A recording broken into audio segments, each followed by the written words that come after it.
This last Wednesday, we were able to talk with children about feelings and about what do we do when we feel certain feelings? What do we do when we feel angry?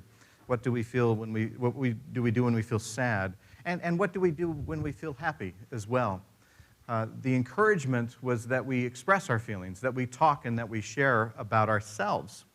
And we even did some exercise about how to recognize feelings in other people, to where that if you see somebody that is looking happy, you can say, boy, you look joyful today. Or if you see somebody that is looking sad, you can say, are you okay? And then after that, Stephanie does a fantastic job of creating crafts that we do as kind of a group. We separate the groups. Like we'll have kindergarten and first grade. Some of the older kids over here, preschool is over there, and we're all making the same craft. And you'll notice this is the craft that we made, looking pretty sharp, huh?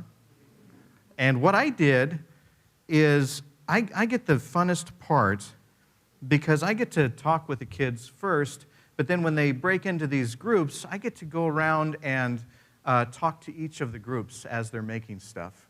And one of the things that I did is I asked them to help me to make this I guess it's called a friendship bracelet. I didn't know. But it's things that kids create for each other. And one of the things that we did is at each table, each child donated some beads for my friendship bracelet. And so I feel like I've been friends now with all of the kids that are in Sparks. And it made me think about what we give to each other. We've been studying the book of Luke, and Jesus is, you can start to feel that the pressure is mounting. He knows where he's going. His whole existence has been that of a journey of connecting God's people with God. And that, when I say connection, sometimes we think of like online or stuff like that, but I'm talking connection, hand-in-hand connection.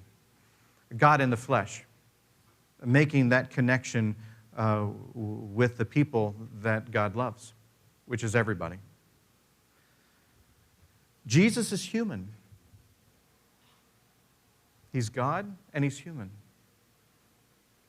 Sometimes we focus so much on the God stuff that we forget about the human stuff, which means that Jesus felt.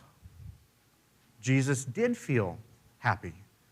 He did feel angry. He did feel sad. And in some cases, he even felt worry. And as he's getting to his destination, which is Jerusalem, he knows that his mission is about over in this part. And the stress is getting to him a little bit. And as he's getting closer, more and more people are beginning to follow him. Why wouldn't they? He's talking about this great news. And at one point, he is walking and he looks around and he sees these people following him as he goes. And he turns around to them, and I think when I read this, he turns around just a little bit stressed. And he says, do you know what the cost of being a disciple is? Do you have any idea that in order to follow me, what that entails? It entails separation. It entails, you can't follow me without first being able to give up family, spouses, children, even life itself. Do you understand what that means to be a Christian? They didn't call it Christian then, but to follow me.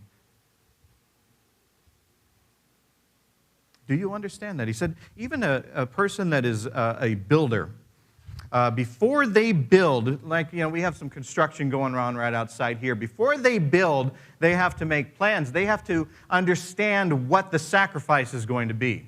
The people that are going to be out there in the cold, digging, building, the cost, all of that stuff. And I've seen them out there. They don't look happy. You know, they look reflective because of safety. You know, they got those orange things, but they look cold. And I watch them from inside here. There is a sacrifice to any type of work that we do, but there's planning. And Jesus wanted to make sure that everybody that was following him knew of the sacrifice and of the planning that it was going to take. We've done some of that here. You know, we talk about the growth here. This is what it looked like in this building that you're in. We had no idea what we were doing. And fortunately, let me rephrase that. I had no idea what I was doing. Fortunately, we were around people that did. And we would look at this space. Before we even went into this space for the very first time, there were no walls. There wasn't any of this. None of the things that you saw here were here. It was just a cement floor, and this whole space was open. It was dark, and it was cold. But we had an idea of what we wanted to do. We wanted to create something that invited people. The biggest mission that we ever had was, will people feel invited? Will they feel welcome? And once they're inside, will they feel loved? Being a new church start, you study a bunch of stuff and you look at stuff, and there's a lot of people that like to go into schools, and they like to take over the cafegimatoriums and fill it with seats, and they like to get big bands and things like that. But we knew that for some reason, we weren't being called to do that. We were being called to do something a little bit different. And we knew it was going to be a sacrifice. We knew that it was going to, we get certain funds, you know, as we go from a thing called New Church Development. And those funds dwindle down as we grow. And we took a chunk of those funds to build what you see here. We knew that it would be a sacrifice. We could have used that money for a lot of other things. But we knew we needed something that gave the message that people were welcome here. And we didn't want to create anything that's where I didn't grow up in the church. So when I was an adult, I started going to church, and I always wondered why we sat like this and people were on our sides like that, and you don't look at them. You know, like men at a urinal. You just don't. You just stare straight ahead. No conversations, nothing. It was pretty much the same thing. It was. I see things weird, you know, and differently than maybe some people do. But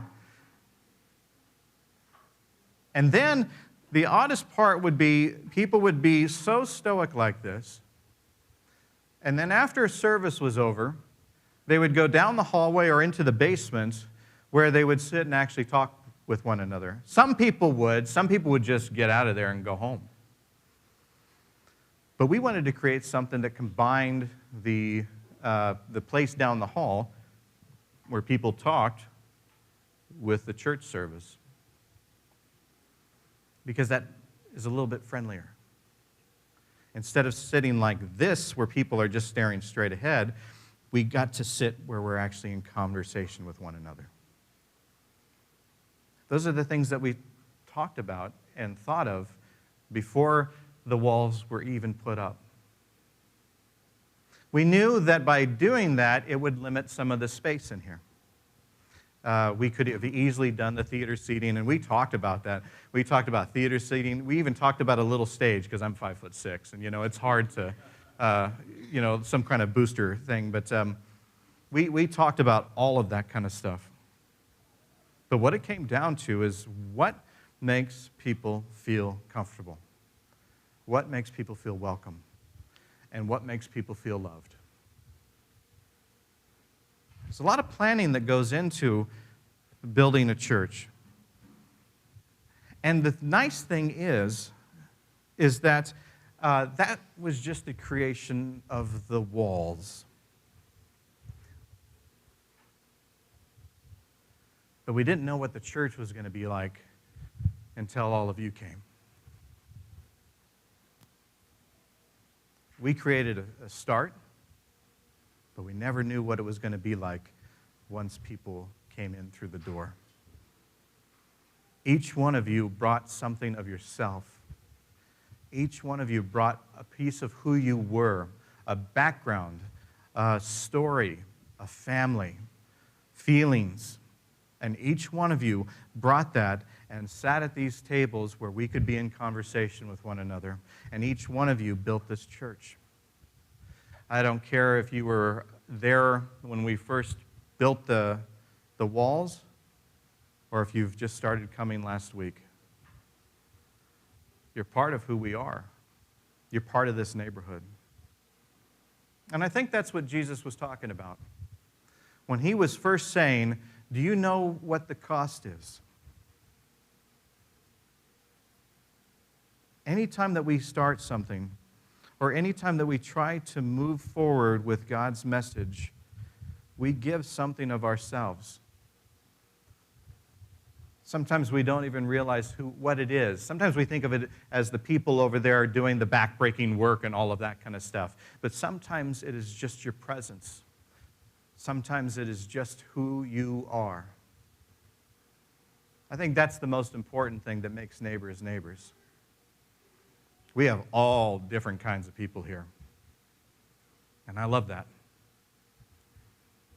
Because it makes a neighborhood. It makes the community what it is. We have people from in this neighborhood, and we have people from way across town. We have people that are financially stable, and we have people wondering where their next paycheck's going to be. We have people that have grown up in church. We have people that have never been in a church. We have people that have a very fond feelings toward a church, and we have people that resent church. We have people that are from all walks of life, all different lifestyles, all different cultures, some born and raised here, some born and raised somewhere else.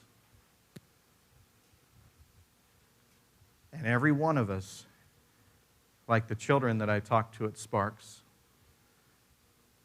have felt happy, have felt sad, have felt angry, and like Jesus at that time, have felt worried.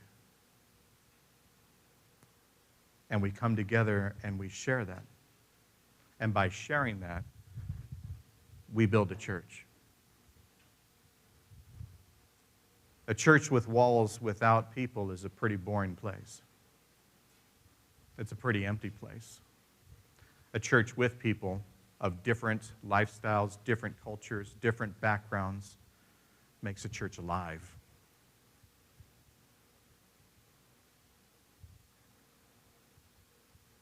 And I think that's why we're here. And I think that's the message 2,000 years ago that Jesus was giving us. Do you know what the cost is? The cost is your authentic self. Are you bringing who you are to the church? Not your family, not your spouse. Are you just bringing you? Are you bringing you? Because when you come together, we make a church.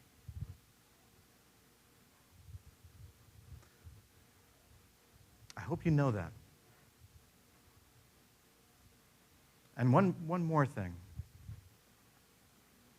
One of the biggest sacrifices that any church member gives is their vulnerability. We have people from all different kinds of lifestyles, all different kinds of worlds. That every one of us needs to be loved. When you come into neighbors, I pray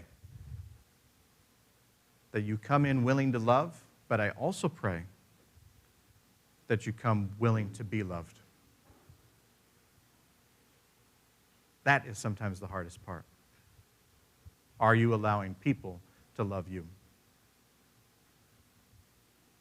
However we grow, whatever we do in the future, the one thing I can count on is that whatever church we physically have, I hope it looks a lot like this still.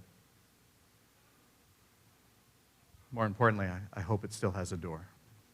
And I hope that door is constantly being opened. And constantly brings in people that are willing to give of themselves to what Neighbors is. This is not just a church. This is a community.